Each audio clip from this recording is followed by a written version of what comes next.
여러분들 혹시 그 소방관들이 불 끄는 거 보신 적 있습니까? 소방 공무원 분들이 막 이렇게 불을 끄는 장면, 저도 이제 가까이서 좀 본 적이 있습니다.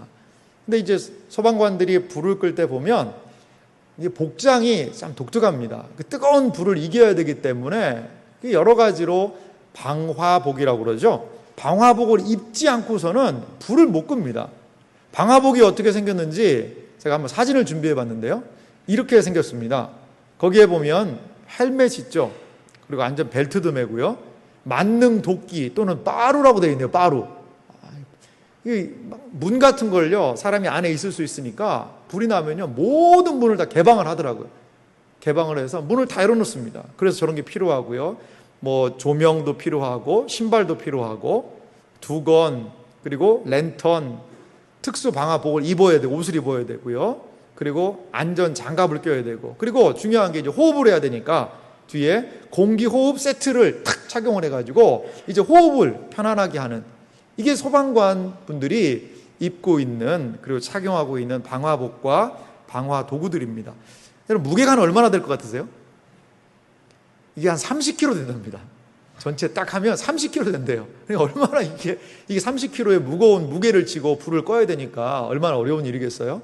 여러분 우리 소방 공무원들 분 위해서 참 감사하는 마음도 갖고 기도해야 되겠다, 이런 좀 생각이 좀 듭니다. 그런데요, 만약에요, 이분이 만약 이런 상황에서, 제가 사진을 하나 준비했는데 보세요.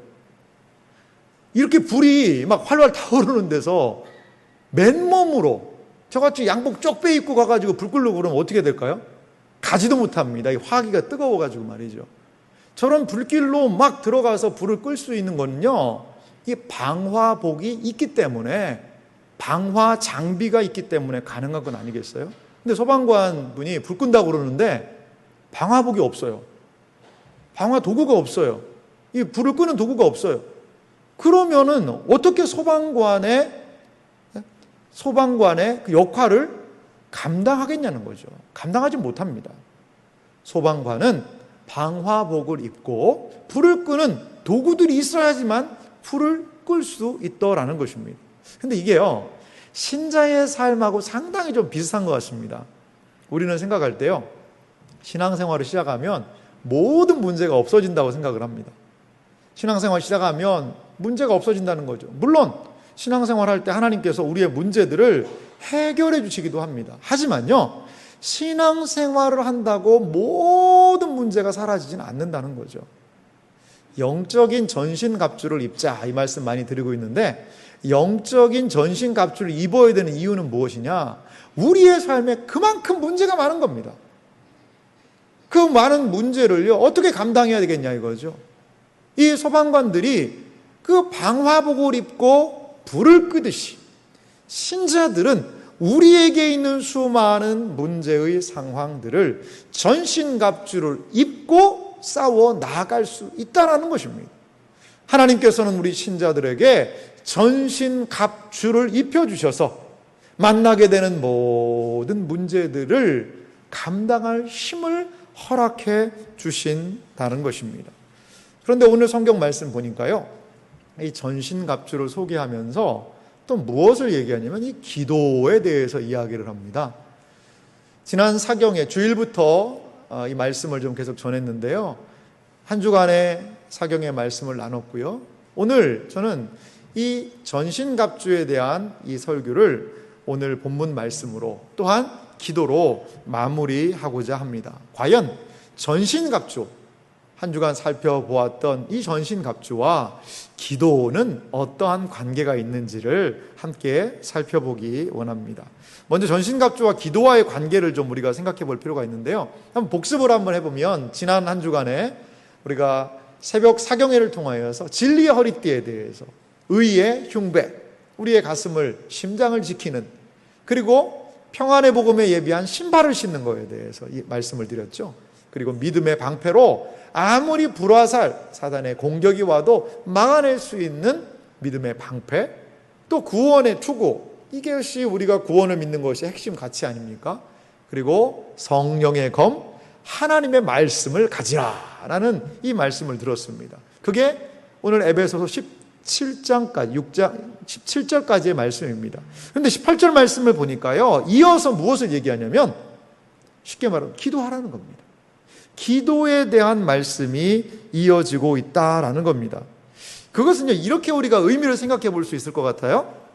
아무리 좋은 장비를 가지고 있다 하더라도, 아무리 좋은 무기로 무장한다 하더라도 기도가 없으면 무력하여서 이 영적 싸움을 싸울 수 없다는 그러한 이야기를 하고 있다는 겁니다. 그럼 전신갑주와 기도에 대한 관계를 생각해 볼 때 첫 번째 보면요, 기도는 이 사용 설명서와 같은 역할을 한다는 겁니다. 모든 제품에는요, 사용 설명서가 있습니다. 사용 설명서를 잘 읽어봐야 어떻게 작동을 하는지를 알 수가 있지요. 전신갑주도 마찬가지입니다. 전신갑주를 하나님께서 우리에게 주셨는데 이 전신갑주를 온전히 사용할 수 있는 것은 무엇을 통하여? 기도를 통하여. 기도를 통하여 이 전신갑주가 사용될 수 있다는 겁니다. 사도 바울은요, 어떤 의도를 가지고 있냐면 하나님의 전신갑주를 갖추었지만 겸손하게 기도로 도우심을 구하며 하나님의 개입하심을 간구해야 된다는 겁니다. 오직 전신갑주를 주신 분만이, 이 하나님의 전신갑주잖아요. 전신갑주를 주신 분만이 우리에게 그 사용하는 방법을 알려줄 수 있으며 기도를 통하여 전신갑주를 사용하게 하신다라는 것입니다. 그렇습니다. 우리의 기도로요, 이 전신갑주에 기름을 칠해야 됩니다. 녹이 슬고 여러 가지 준비되지 않은 것들을 가지고는 결코 영적인 싸움을 할 수가 없다라는 것입니다. 기도는요, 하나님의 역사를 만나게 하는 유일한 수단이라는 겁니다. 사도 바울은 지금 하나님의 전신갑주를 알고 깨달은 그 사람들을 향하여서 도전합니다. 기도하라. 강력한 권면으로 도전하고 있습니다. 전신갑주는 오직 기도를 통하여 활용될 수 있다라는 겁니다. 두 번째로 전신갑주는요, 이 기도와 어떻게 연결되어 있냐면 기도를 통하여 영적인 무기력이 극복된다는 겁니다. 예수님은요, 이 땅을 사실 때 기도의 생애를 사셨습니다.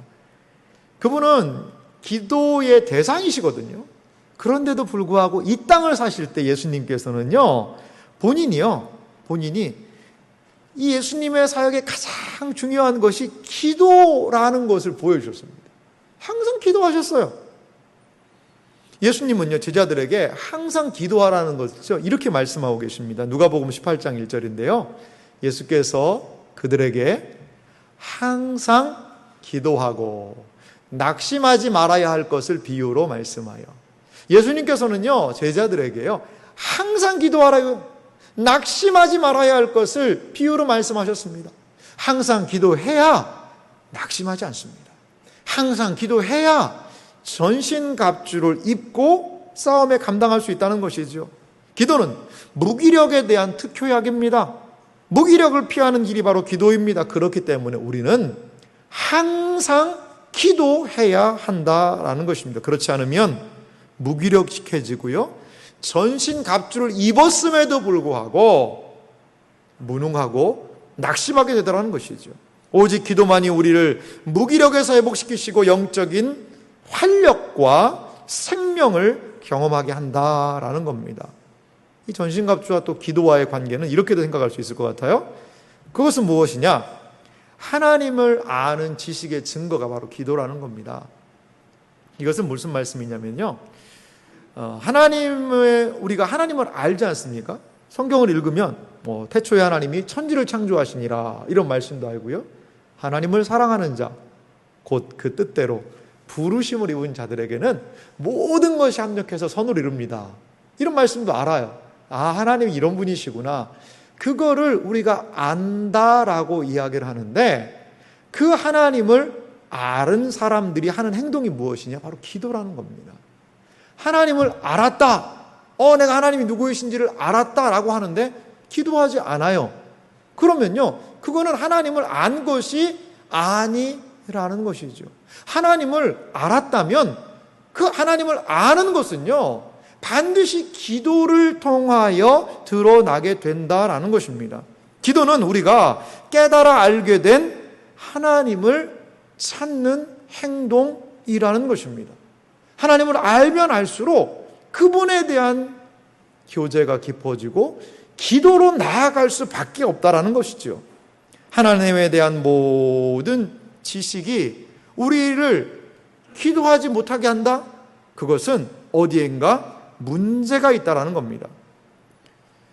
전신갑주를요, 이론적으로 알아요. 6가지가 있고 어떨 때 어떻게 하는 거구나. 이론적으로만 안다면 그 전신갑주를 온전하게 활용할 수 없다라는 것이죠. 우리는 전신갑주를 우리에게 주신 하나님을 알 때에 그 전신갑주를 온전하게 활용할 수 있다라는 겁니다. 우리는 하나님을 아는 만큼 기도할 수 있는 거죠. 하나님을 안다라고 그러면서 기도하지 않는 것은 잘못된 모습이라는 겁니다. 우리 얼마나 기도하고 있습니까? 우리의 신앙생활에서 기도는 얼마나 어떠한 비중을 차지하고 있나요? 우리는 하나님의 말씀을 깨닫고 하나님의 뜻을 알았다라고 이야기하는데, 그렇다면 얼마나 그 하나님을 아는 것을 기도로 확인하고 있습니까? 하나님의 전신갑주를 입은 사람은 하나님께 기도하는 사람입니다. 기도만이 전신갑주를 온전하게 활용하는 방법을 알려주며 기도만이 강력한 무기로 우리를 영적인 싸움에 감당하게 한다라는 것입니다. 사랑하는 성도 여러분, 우리에게 기도가 필요합니다.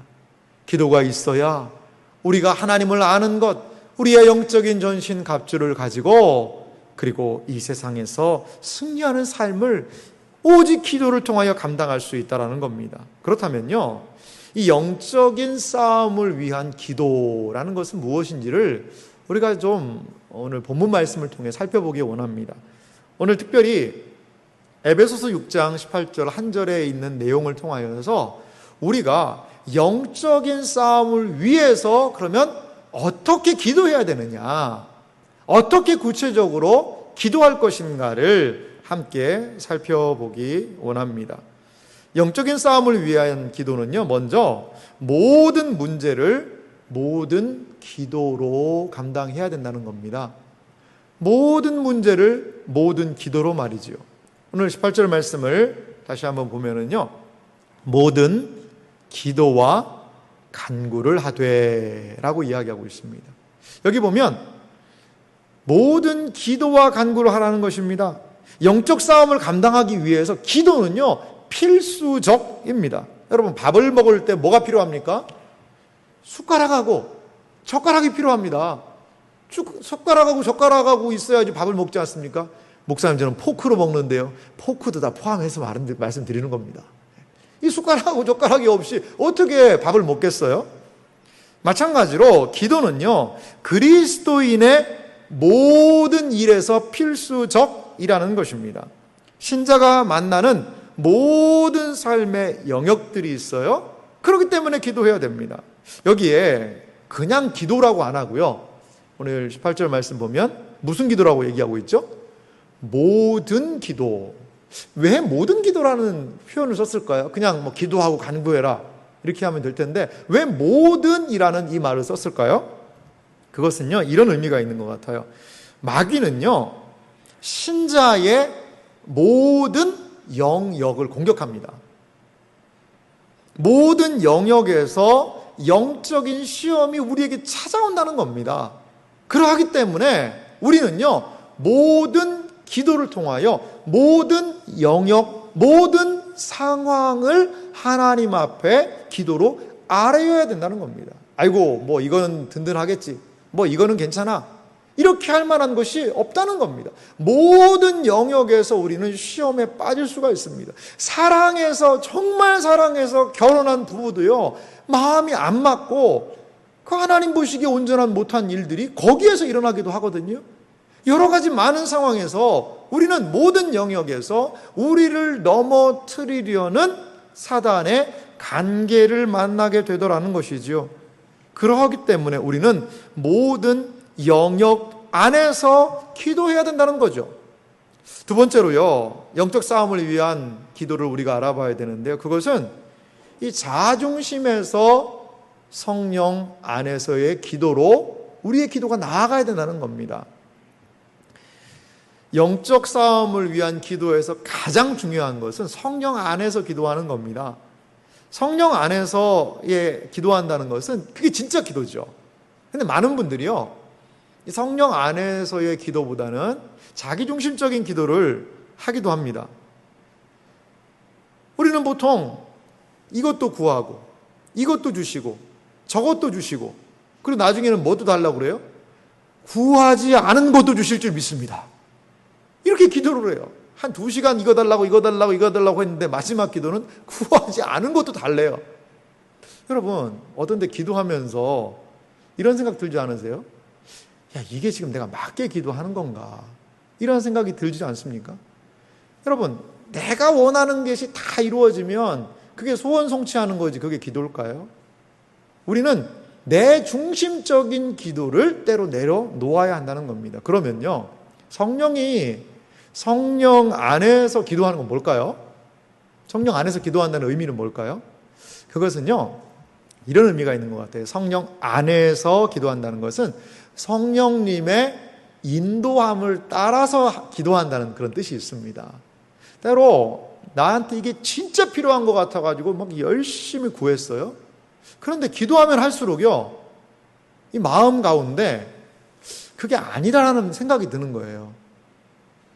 그 다음날도 기도하는데 그게 기도가 잘 안 되면서, 야, 이게 맞냐라는 생각이 나 자신한테 드는 거죠. 그러면서 하나님 알려주세요. 이게 진짜 하나님의 뜻이라면 포기할 수 있도록 힘도 주세요. 이렇게 기도하는 거죠. 그게 바로 나의 뜻을 관철시키는 기도가 아니라 성령 안에서 기도하는 모습이라는 겁니다. 성령 하나님께서는요, 우리를 인도하십니다. 우리의 기도는요, 바로 이 성령 하나님의 인도하심을 확인해 나가는 과정일 수 있습니다. 목사님, 그러면 뭐 예수님도 일용할 양식도 구하라고 그랬는데 우리 필요한 거 구하면 안 됩니까? 아니요, 구해야죠. 그런데 기도의 더 근본적인 의미는 무엇이냐? 내 뜻을 관철시키는 것이 아니라 하나님의 뜻을 우리가 받아들이는 것이 기도라는 것이죠. 뜻이 하늘에서 이루어진 것 같이 땅에서도 이루어지이다. 언제나 항상 순서가 중요하다라는 것이죠. 먼저 구할 것이 있다라는 것을 우리는 기억하여야 합니다. 로마서 8장 26절과 7절 말씀 보면요, 성령께서 우리의 기도에 이렇게 개입하시고 역사하신다고 얘기합니다. 26절은 말하는데요, 이와 같이 성령도 우리의 연약함을 도우시나니, 우리는 마땅히 기도할 바를 알지 못하나 오직 성령이 말할 수 없는 탄식으로 우리를 위하여 친히 간구하시느니라. 우리 연약합니다. 뭘 기도해야 될지 때로 모를 때도 있어요. 하지만 성령 하나님께서는 우리가 무엇을 기도해야 될지까지도 알려주신다는 것이죠. 뭐 할 때, 신자가 기도할 때 말이죠. 27절은 이어서 말합니다. 마음을 살피시는 이가. 이 마음을 살피시는 이는 누굴까요? 성부 하나님이세요. 성부 하나님께서 성령의 생각을 아시나니. 참 중요한 부분인데요, 마음을 살피시는 성부 하나님께서 성령의 생각을 하신다. 성령님이 서로 진정한 완전한 일치를 이루신다는 거죠. 성부 하나님과 성령 하나님은, 마음을 살피시는 성부 하나님이 성령의 생각을 아셔서 두 분이 아주 일치를 이루신다는 거예요. 그래서 뭐라고 얘기하냐면, 이는 성령이 하나님의 뜻대로 성도를 위하여 간구하심이니라. 보십시오. 성령님이 하나님의 뜻대로 성도를 위하여 간구하신다는 거죠. 성령님은요, 하나님의 뜻을 다 아시는 분이라는 거죠. 성부 하나님과 성령 하나님은 서로 뜻과 마음과 생각이 일치되시는 분이라는 겁니다. 그래서 우리 신자들이 어떻게 하나님의 뜻을 구하며 기도할 수 있는 걸까요? 성령님의 인도를 받는 겁니다. 성령님의 인도를 따라가면 하나님을 아시는 성령께서 우리를 하나님의 뜻으로 인도하여 주실 줄 믿습니다. 이것이 바로 성령 안에서 기도하는 것입니다. 사랑하는 성도 여러분, 기도할 때요, 너무 내 뜻을 내세우지 마세요. 하나님의 뜻이 무엇인지를 먼저 구하십시오. 그리고 성령님, 내가 기도하는데 도와주세요. 제가 무엇을 구할지 알지 못하니 도와주세요. 말씀을 통하여 도와주신다라고 약속하셨으니 주여 기도하는 나를 도우소서. 이것이 바로 성령 안에서 기도하는 모습이라는 것입니다. 또한 영적 싸움을 위한 세 번째 모습을 살펴볼 수 있는데요, 그것은 무엇이냐면 특별 기도에서 항상 깨어있는 기도로 나아가게 한다는 겁니다. 우리 18절 말씀을 다시 한번 보겠습니다. 모든 기도와 간구를 하되 항상 성령 안에서 기도하고 이를 위하여 깨어 구하기를 항상 힘쓰며. 처음에 모든 영역 안에서 기도해야 되고 성령님의 인도를 따라서 기도해야 되고, 또 하나 깨어 구하기를 항상 힘쓰며, 다른 말로 하면 항상 깨어서 기도하라는 그런 부분입니다. 이제 많은 사람들이요, 특별할 때 특별한 기도할 수 있다라고 생각을 합니다. 그렇죠. 문제가 탁 터지면 아이고 하나님 도와주세요라고 기도합니다. 그런데요, 문제가 생겼을 때 하는 기도는 어떤 기도냐? 이게 불 끄는 기도입니다. 불 끄는 기도. 문제가 탁 생겼을 때 아이고 하나님 도와주세요 하는 기도는요, 불을 끄는 기도라는 거죠. 그러면 문제가 발생할 때만 기도하게 되면 어떤 문제가 또 발생하냐면요, 그 문제를 해결하는데 온통 집중하게 됩니다. 그리고 하나님을요 주목하고 바라보기가 쉽지 않아요. 왜? 내 발에 지금 발등에 불이 떨어져 있는데 그 문제가 해결되는 것만 온통 관심을 쏟게 된다는 거죠. 하지만요, 항상 깨어있는 기도는 무슨 기도와 같느냐? 집을 짓는 기도와 같다라는 겁니다. 집을 짓는 기도와 같아요. 평탄할 때 하는 기도, 평탄할 때 기도하면 그 사람은요 하나님을 주목하게 됩니다. 그리고요 기도의 지경이요 넓어지게 돼요. 하나님과의 친밀함에 관심을 갖게 되고 믿음이 자라나게 됩니다. 무엇이요? 평탄할 때 하는 그러한 항상 깨어 사는 기도가 말이죠. 이렇게 기도하면 문제를 만나도요, 문제를 딱 만나게 됩니다. 그때에도 평상시에 기도했으니까 신실하신 하나님을 의지하게 되고 문제 속에서 하나님의 선하심을 경험할 수 있게 되더라는 겁니다. 단순히 문제가 해결되는 것이 중요한 것이 아니라 그 안에서 역사하시는 의미를 깨달아 알게 된다는 거죠. 이 기도에는 삶의 모든 근심을 잊고 주님을 의지하는 진정한 신뢰가 이 항상 깨어있는 기도를 통하여 발생하게 되더라는 겁니다. 그래서 항상 깨어있는 이 기도는 하나님과의 친밀한 관계로 지어놓은 집에서 주님과의 온전한 교제를 경험하게 하더라는 겁니다. 우리에게는요 금요 기도회가 있습니다. 금요일 저녁 시간, 한 주간에 피로감이 가장 많이 몰려오는 그 시간 아니겠습니까? 근데 8시가 되면 우리 찬양하고요, 말씀 듣고요, 또 들은 말씀을 탁 붙잡고 정말 뜨겁게 기도합니다. 적어도요 일주일에 한 번 이상이라도 이렇게 기도를 시작하면요 어떤 일이 벌어날까요? 영혼이 깨어납니다. 잠들어 있던 영혼이 다시 일어나게 됩니다. 그리고 기도를 통해서 영적인 활력과 생기를 경험하게 됩니다. 영적인 활력이 살아나게 되니 하나님의 전신갑주의 힘을 의지하여 영적인 싸움을 감당할 그러한 마음이 한번 싸워볼만 하구나라는 생각이 든다는 것이죠. 에베소서 6장 10절인데요.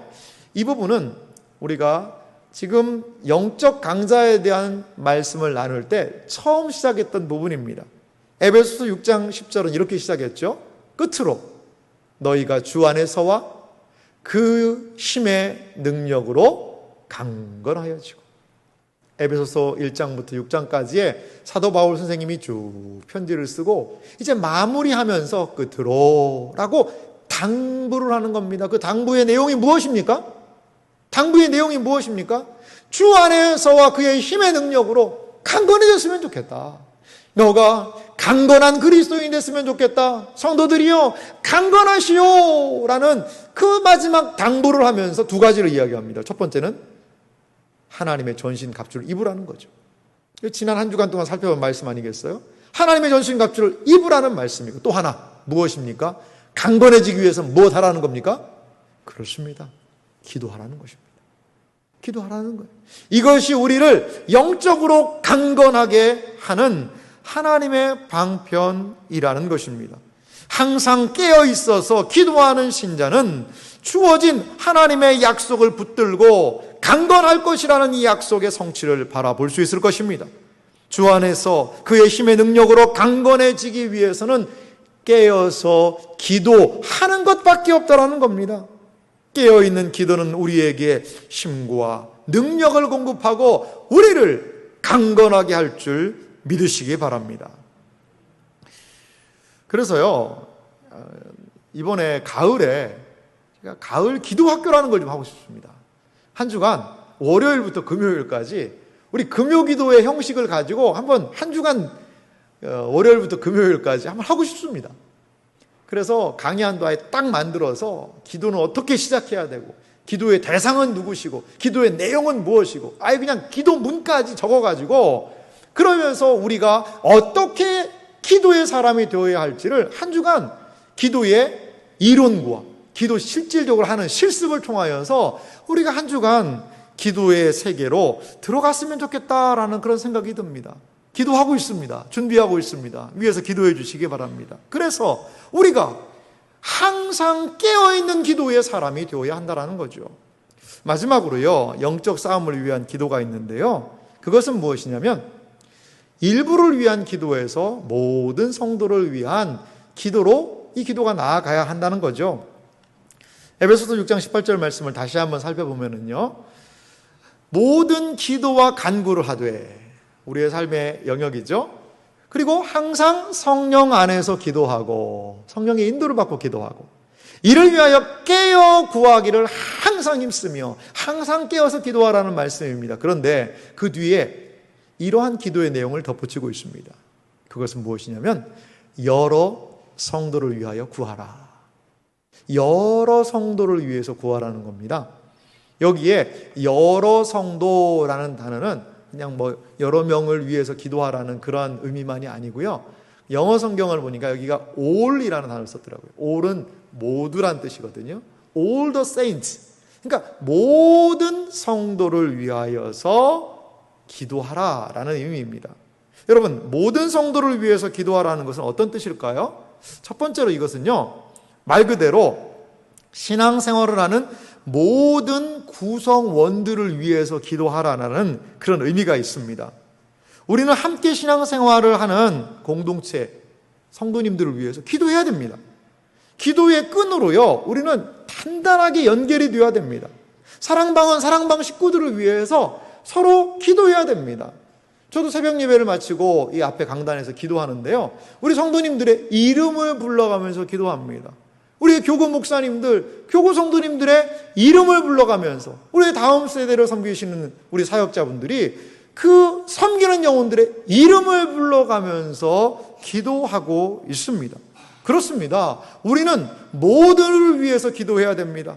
새 가족을 위해서 기도해 주십시오. 다음 세대, 청년 세대, 사랑방, 교회의 중직자분들을 위해, 교육자들을 위해 우리는 기도로 거룩한 하나가 되어야 한다는 것이지요. 그렇게 할 때에 그 기도로 하나 된 우리는 하나님이 기뻐하시는 영적인 일들을 감당할 수 있다는 겁니다. 그런 고백을 참 많이 들어요. 어려움을 당하셨던 우리 성도님이신데 정말 교회가 마음을 다해서 간절히 기도했거든요. 근데 이분이 고백하는 말이, 목사님, 교회가요, 저를 위해서 기도하는 것이 느껴졌어요. 정말 저를 위해서 기도하는 것이 느껴졌다는 거예요. 그러면서 저도 다른 분들을 위해서 기도하겠습니다. 그렇습니다. 기도는요, 서로를 위해 교회는 기도하는 거룩한 영적인 공동체임을 믿으시기 바랍니다. 모든 성도를 위해 기도하라는 또 하나의 의미가 있는데, 그것은 뭐냐면요, 모든 성도가요, 기도해야 함을 여기서 의미합니다. 모든 성도들을 위해서 기도해야 되지만 또 하나 모든 성도가 기도를 해야 한다라는 것입니다. 신자는 누구입니까? 어떤 사람입니까? 기도하는 사람입니다. 기도하지 않으면 온전히 신앙생활을 감당할 수가 없습니다. 기도하지 않고 어떻게 영혼을 섬깁니까? 기도하지 않고 어떻게 하나님을 따라갑니까? 기도하지 않고 어떻게 영적인 싸움을 싸울 수가 있겠습니까? 신자는요, 기도하는 사람이에요. 기도하는 사람이에요. 심지어 사도 바울은요, 오늘 19절과 20절 말씀을 보니까 뭐라고 얘기했냐면, 나 자신을 위해서 좀 기도해 달래요. 19절 말씀 제가 좀 읽어보겠습니다. 또 나를 위하여 구할 것은 나를 위해 기도해 달라고 이야기하면서 무엇을 얘기했냐면, 내게 말씀을 주사 나로 입을 열어 복음의 비밀을 담대히 알리게 하옵소서. 나를 위해서 기도해 줄 것은요, 복음의 비밀을 담대히 전하게 해달라는 겁니다. 20절도 말하지요. 이 일을 위하여 내가 쇠사슬에 매인 사신이 된 것은, 바울은요 에베소서를 감옥 안에서 지금 쓰고 있습니다. 감옥 안에서요. 근데 야, 나 감옥에서 좀 빨리 나가기 위해서, 석방을 위해서 좀 기도해 주라가 아니라 복음을 담대하게 증거할 수 있는 힘을 달라고 지금 에베소 성도들에게 개인적인 기도 부탁을 하고 있는 겁니다. 사도 바울 선생님도요, 기도가 필요하다는 거예요. 그런데 우리는 얼마나 더 기도가 필요하겠습니까? 리더십으로 서 계신 여러분, 기도해야 됩니다. 기도하지 않고 어떻게 우리가 리더십으로서의 역할들을 감당할 수 있겠습니까? 우리가 기도하지 않고 어떻게 한 가정을 믿음의 길로 인도할 수 있겠습니까? 기도하지 않는데 어떻게 우리가 하나님의 뜻대로 살아갈 수 있겠느냐는 것이지요. 그렇습니다. 우리는 깨어 기도함으로 말미암아 신자다운 삶으로 살아갈 수 있다는 것입니다. 예수님께서요, 이렇게 기도에 대해서 좀 권면하시는 부분이 있습니다. 예수님은 누가복음 21장 34절부터 36절까지 이렇게 기도에 대해서 권면을 하십니다. 34절 말씀 읽어보겠습니다. 너희는 스스로 조심하라. 그렇지 않으면 방탕함과 술 취함과 생활의 염려로 마음이 둔하여지고 뜻밖의 그날이 덫과 같이 너희에게 임하리라. 너희는 스스로 조심하라 라고 말씀하세요. 이 누가복음 21장은요, 예수님의 생애의 거의 마지막 부분입니다. 누가복음 22장이 최후의 만찬 이야기가 나와요. 그러니까 예수님께서 이 땅의 사역을 마무리하시기 직전입니다. 이 말씀은요, 유언과도 같은 말씀이에요. 앞으로 말세에 어떠한 일이 있을 것이다 라고 이야기하면서 마지막에 그러니까 너희가 스스로 조심해라. 조심하지 않으면 방탕함, 술 취함, 생활의 염려로 마음이 둔해진다는 겁니다. 우리의 마음이 둔해지면요, 영적인 감각을 상실합니다. 이게 맞는 건지 이게 틀린 건지 잘 알지를 못하는 거죠. 마음이 둔해지는 겁니다. 방탕함과 술 취함을 알겠는데 여기 보십시오. 생활의 염려라는 단어가 있어요. 생활의 염려까지도요, 우리의 마음을 둔하게 한다는 거죠. 그래서 뜻밖의 그 날이 덫과 같이 너에게 말이라. 이제 그 날은 무슨 날일까요? 덫과 같이 만다 그러는데 35절은 그 날을 무엇으로 받느냐? 35절 보세요. 이 날로 받고 있습니다. 이 날은 무슨 날이냐? 온 지구상에 거하는 모든 사람에게 임하는 예수님의 재림의 날이죠. 예수님의 재림의 날, 영광의 날 아닐까요? 예수님이 만약에 우리 예배 딱 드리고 예배당 문에 딱 나갔는데 예수님 딱 오신다고 생각해 보세요. 다시 재림하신다고 생각해 보세요. 할렐루야 아멘 하고 얼마나 반갑게 우리가 예수님 맞이할 수 있을까요? 그 좋은 날인데요, 그 날이 뭐가 될 수 있다는 거죠? 덫이 될 수 있다는 거죠. 뭐 하지 않으면? 깨어있지 않으면 말입니다. 그래서 예수님은 36절에 이렇게 말씀합니다. 같이 이 말씀을 읽겠습니다. 이러므로 너희는 장차 올 이 모든 일을 능히 피하고 인자 앞에 서도록 항상 기도하며 깨어있으라 하시니라. 아멘. 재림의 그날이 덫이 되지 않고 영광의 날이 되기 위해서는 뭐 해야 된다는 거죠?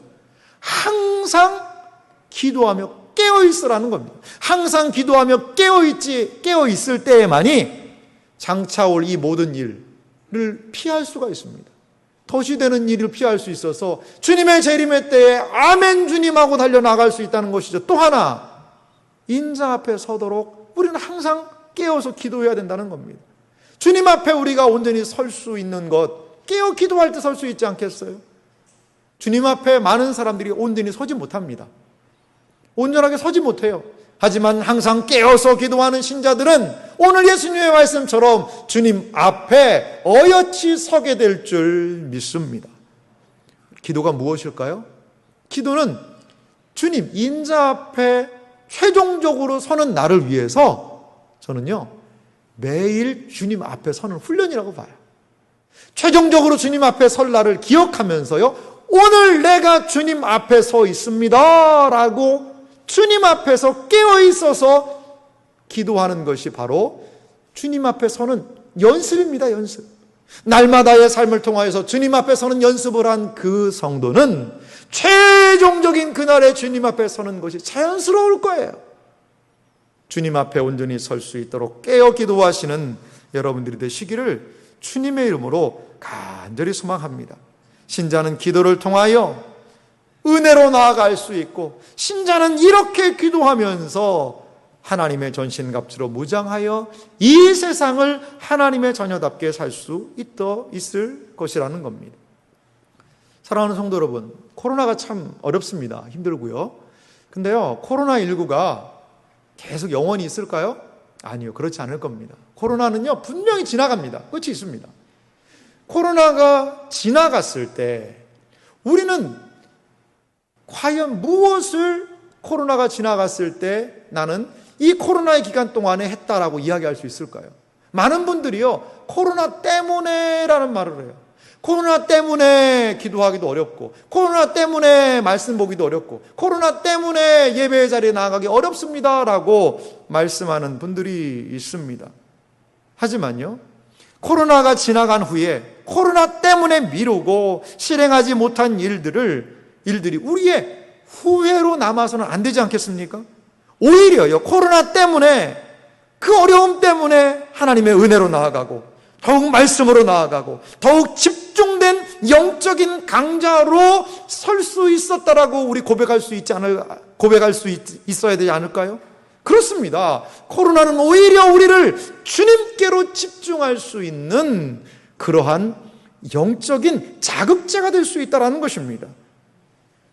그러면 코로나가 지나간 이후에도 우리는 코로나의 모든 상황을 주님 기도로, 말씀으로 채워가며 영적 강자의 흔적을 남겼나이다 라고 주님 앞에 고백할 수 있지 않을까요? 그렇습니다. 어려운 상황 우리에게 있지요. 하지만 그때마다 하나님의 은혜를 기억하고 하나님께 믿음으로 반응하는 흔적들을 선명하게 남길 수 있는 그리스도의 군사들이 되시기를 간절히 소망합니다. 빌립보서 4장 6절과 7절 말씀은 우리에게 이렇게 기도를 권면합니다. 우리 함께 같이 천천히 읽어보겠습니다. 아무것도 염려하지 말고 다만 모든 일에 기도와 간구로 너희 구할 것을 감사함으로 하나님께 아뢰라. 그리하면 모든 지각에 뛰어난 하나님의 평강이 그리스도 예수 안에서 너희 마음과 생각을 지키시리라. 아멘. 그렇습니다. 어떻게 우리의 마음과 생각을 지킬 수 있을까요? 염려하지 않고 어떻게 살아나갈 수 있을까요? 기도밖에 없습니다. 기도를 통하여 이 세상의 염려를 묶으시기 바랍니다. 기도를 통하여 마음을 지키시기 바랍니다. 기도를 통하여 생각을 지켜 나아가시기 바랍니다. 이것이 바로 전신갑주를 입고 영적인 싸움을 싸워나가는 신자가 가져야 되는 모습이라는 것입니다. 사랑하는 성도 여러분, 하나님의 전신갑주를 기도로 작동해야 합니다. 하나님의 전신갑주는 단순히 입고만 있어서 되는 것이 아닙니다. 그 내용을 알고 작동의 원리를 아는 것으로는 부족합니다. 오직 기도를 통하여서 하나님과 관계 안에서 하나님의 전신갑주를 작동시키고 움직일 수 있다는 것입니다. 기도로 전신갑주를 작동하십시오. 녹슬고 움직이지 않는 전신갑주를 다시 움직이게 하고 능력 있게 하는 기도의 세계로 우리는 나아가야 될 줄 믿습니다.